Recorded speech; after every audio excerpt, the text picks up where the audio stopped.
Some good news for Social Security and Medicare. I have all the details and what you need to know right here in the video, so let's get right into it. All right, now in this video, I want to discuss all of these Social Security benefit programs and Medicare, as we do know that Congress has been talking about them a lot lately, and they've also been using these programs as leverage to get what they want. Well, in this video, I want to talk about some good news that was recently released, so let's get into it and talk about what they're now saying. However, really fast before we do, thank you so much for joining me. If you're new here or if you haven't done so yet, please make sure to subscribe by hitting the button right down below the video, as it's totally free to do so, and because I am your one and only daily advocate, I'm here for you right by your side each and every day, watching all this new information hitting the wire, doing the research and breaking it all down into these short videos so you can stay posted on what's actually going on right now, and most importantly, how it's going to impact you, your money, your benefits, your lifestyle, your bank account, and of course, anything showing up right now you can possibly grab and or take advantage of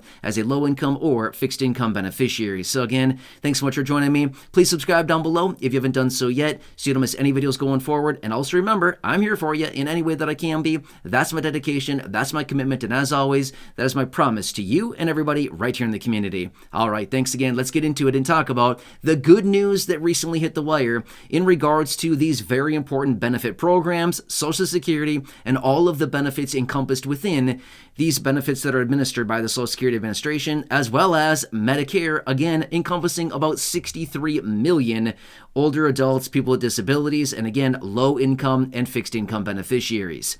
All right, so we all know that there's been a ton of drama lately in Congress where they're going back and forth on this debt ceiling issue, right? I've talked about it a couple times here over the last couple weeks, and here we are. It's the showdown, right? We're all here.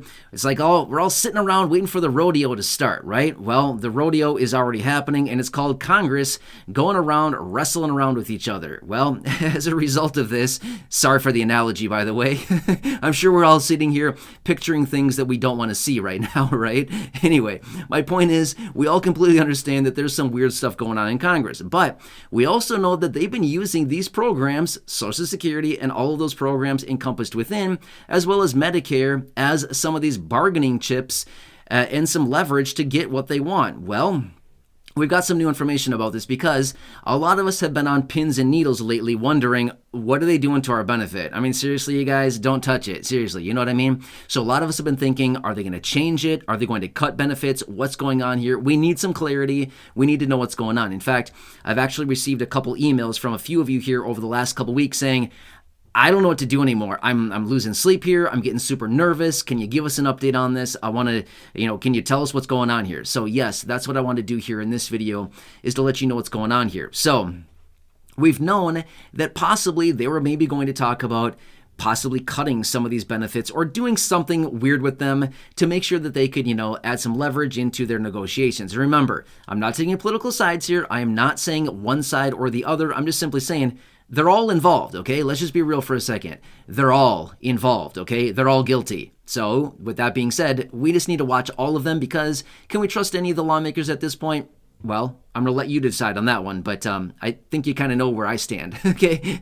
We'll see if we can trust them. Maybe we can rebuild some more trust with them at some point. But here's the good news that came out.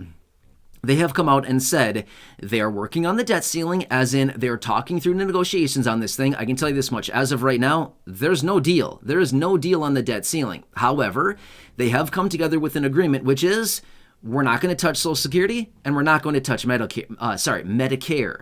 However, there is maybe a concession to that. There is talk that maybe one of the things that they could do, and one of the things that they may consider right away, is possibly raising the maximum taxable earnings on Social Security.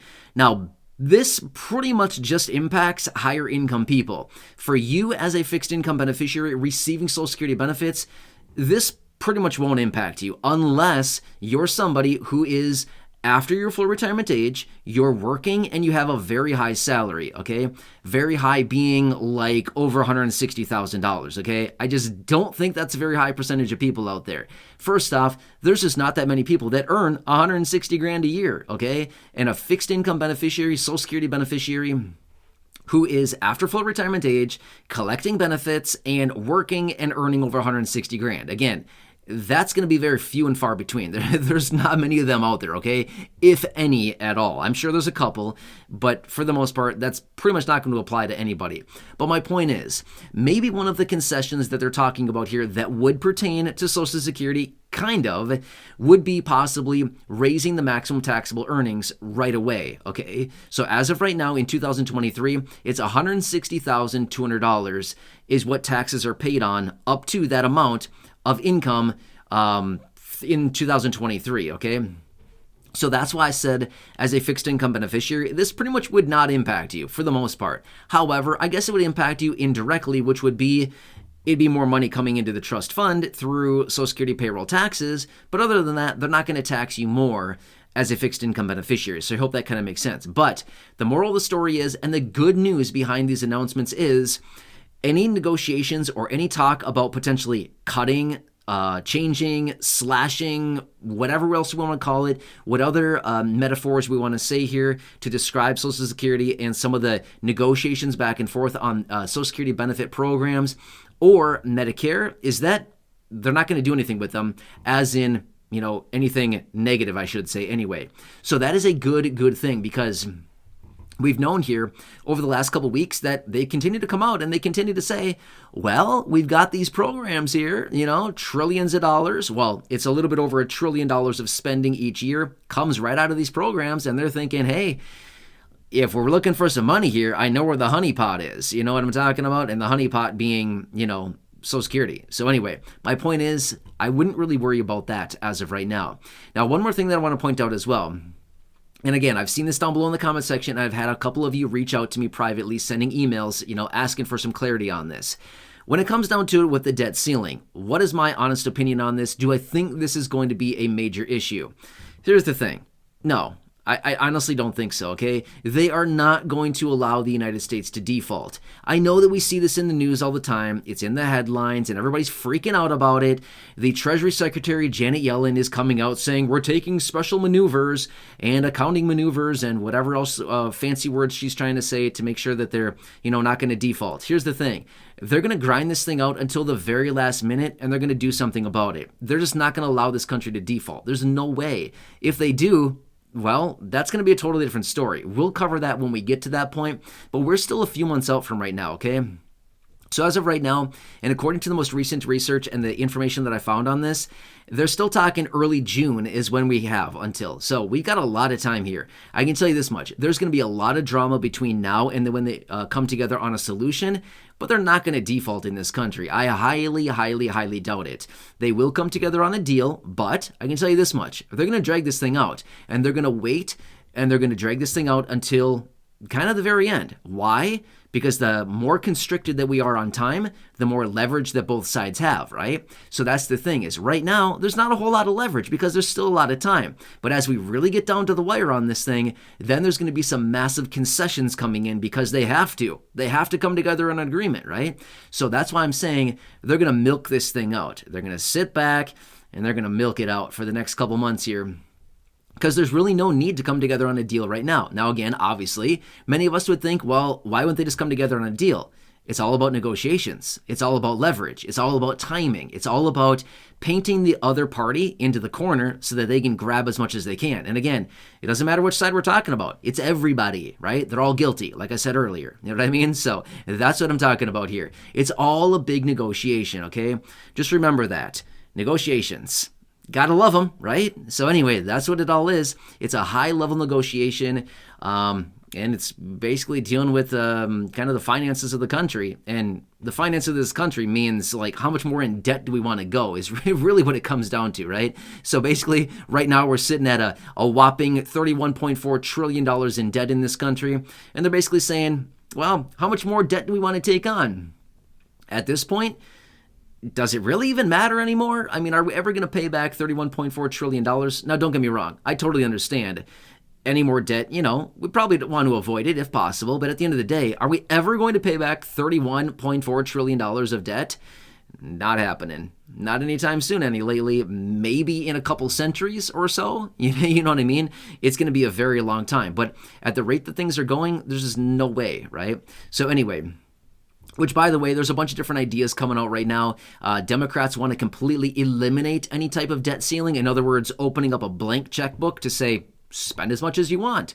And Republicans are saying, no, we're not doing that. Not a chance. So, again, you can see how divided they are right now. But again, we've got time here. We got a little bit of time, a few months to go here. And I can tell you this much. It's, there's going to be a lot of drama. There's going to be a lot of, nail biting and things like this, or whatever we want to say here. But when it comes down to it, I'm going to say this much. I really wouldn't get worked up about it. Not right now anyway. Now, if we're sitting in the late May and we've got nothing, then I'll say, I might change my tune on that a little bit. But between now and then, I'm going to say it's just typical politics, them going back and forth and just doing their same old song and dance, whatever they always do, which is not much, just go at each other, It's like a bunch of siblings, right? Just constantly going at each other. Just stop it already. You know what I mean? Just figure it out. You know what I mean? So anyway, Anyway, I'll leave it at that. So I hope this kind of explains it a little bit further, but this is actually some pretty good news, being that they're not going to go at and they're not going to attack any of these fixed income benefit programs like Social Security and Medicare and things like this that millions of people rely on, right? About 70 million beneficiaries across the board with all the Social Security benefit programs, all of those under the Social Security umbrella, as well as about 63 million Medicare beneficiaries. It's a lot of people. Anyway, I'm here for you in any way that I can be. I will continue watching this along with everything else coming out right now. As I do get more details, I'll be right here for you, breaking it all down, letting you know what's going on, answering your questions, and just being here, advocating for you in any way that I can. So again, please subscribe down below if you haven't done so yet. Share the video with your friends, family, social media, so they can also understand what's going on here, as well as go back and check out any of the other thousands of videos here on the channel. Until next time, enjoy your day, have a good one, and I'll catch you again later in the next video.